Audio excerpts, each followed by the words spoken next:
இந்த சுடரு, ராஜேஸ்வரி, ரஞ்சிதா இவங்க எல்லாருக்குமே ஒரு அ அதாவது முக்கியமான ஆள் யாரு அப்டின்னா, நம்ம வெண்பா தான். அதுவும் இல்லாம வெண்பா தான் வந்து இவங்க எல்லாருக்குமே சரியான ஆளும் கூட. ஏன்னா, அதாவது இருக்கிறது வந்து சின்னசா இருக்கிறது. அப்டி இருக்கும்போது இந்த அ அ வெண்பா இருந்துட்டு எல்லாரையுமே இப்போ ஓட விட போறாங்க.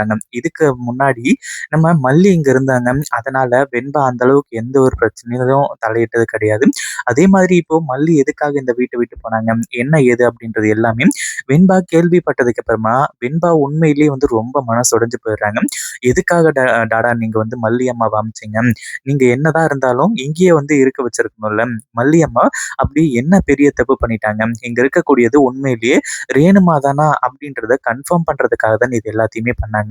அவங்க செஞ்சதுல என்ன தப்பு அப்படின்ற மாரி சொல்லி, நீங்க எல்லாருமா சேர்ந்துகிட்டு இவ்ளோ பெரிய இது பழிய போட்டு மல்லி அம்மாவ இங்கிருந்து தொரத்திருக்கீங்க.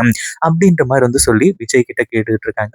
அதே மாதிரி நம்ம விஜய் கிட்ட வெண்பா இருந்துட்டு, இந்த மாரி எனக்கு மல்லி அம்மா வேணும். கண்டிப்பா மல்லி அம்மா இருந்தா தான் நான் இந்த கல்யாணத்துல இருப்பேன். இல்லன்னா நீங்க மட்டும் ரேணுமாவோட கழுத்துல வந்து தாலிய கட்டுங்க. கண்டிப்பா நான் அந்த கல்யாணத்துக்கு வரமாட்டேன். அப்படி இப்படின்ற மாரி சொல்லி அடம்புடிச்சிட்டு இருக்காங்க. அதாவது இந்த சுடருக்கு மட்டும் தான் ஏதாச்சும் பிளான் பண்ணி நடிக்க தெரியுமா? வெண்பாவும் நடிக்க தெரியும் இல்லையா? அதனால வெண்பாவும் இப்போ சூப்பரா மாஸ் காட்ட ஆரம்பிச்சுறாங்க. என்ன ஆச்சு அப்படின்னா ஒரு பக்கம் நம்ம வெண்பா இருந்துகிட்டு இப்படிலாம் பேசிட்டு இருக்கும்போது, இந்த சுடர் வந்து கொஞ்சம் கேப்ப ஃபில் பண்ணலாம் அப்படின்றதுக்காக, அதாவது இப்ப மல்லி இல்ல. மல்லி இருக்கக்கூடிய இடத்த நம்ம நிரப்பலாம் அப்படின்றதுக்காக வந்து, இப்போ வெண்பா கிட்ட போயிட்டு, என்ன வெண்பா நான் தான் உன்னோட அம்மா. இனிமே வந்து மல்லியம்மா, மல்லியம்மா அப்படின்னு சொல்லிட்டு அவளையே வந்து நினைச்சுட்டு உட்கார்ந்துட்டு இருக்காத. நான் தான் இனிமே உங்களுக்கு எல்லாமே அப்படி இப்படின்ற மாரி வந்து சொல்லிட்டு இருக்காங்க.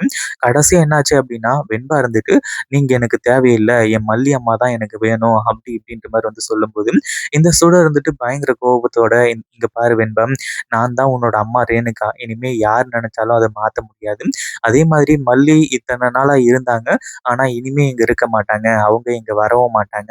அப்படி இப்படின்ற மாரி வந்து சொல்லிட்டு இருக்காங்க. அதுக்கப்புறம் தான் வந்து இவங்க பயங்கர கோவத்தோட அதட்டும்போது, நம்ம வெண்பா இருந்துட்டு அப்படியே மயக்கம் போட்டு கீழ விழுற மாரி விழ ஆரம்பிச்சுறாங்க. ஏன்னா இது ஒரு ட்ராமா. அதாவது மல்லிய எப்படியாச்சு இங்க வர வைக்கணும் அப்படின்றதுக்காக.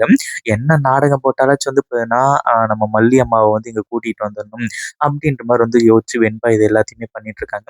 அதே மாதிரி விஜய் கிட்ட கேட்கிற ஒரே ஒரு கேள்வி, இவங்கள பார்க்கும்போது எனக்கு உண்மையான அம்மா மாதிரி எனக்கு தோணவே இல்ல.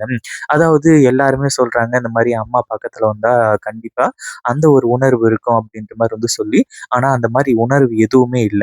அப்படி இப்படின்ற மாரி சொல்லி வெண்பாவும் ஒரு சில விஷயங்கள்லாம் சொல்றாங்க. இத கேட்கும்போது உண்மையிலேயே விஜய்க்கு ஒரு மிகப்பெரிய அதிர்ச்சியா தான் இருக்கு. ஏன்னா அவருக்கு தன்னோட பொண்டாட்டி அப்படின்ற ஒரு ஃபீல் வந்ததே கிடையாது. இந்த வீடியோ பிடிச்சிருந்தா லைக் பண்ணுங்க, ஷேர் பண்ணுங்க. இப்பதான் நம்ம சேனலுக்கு ஃபர்ஸ்ட் டைம் வரீங்க அப்படின்னா, கீழ இருக்க சப்ஸ்கிரைப் பட்டன பிரஸ் பண்ணிக்கோங்க.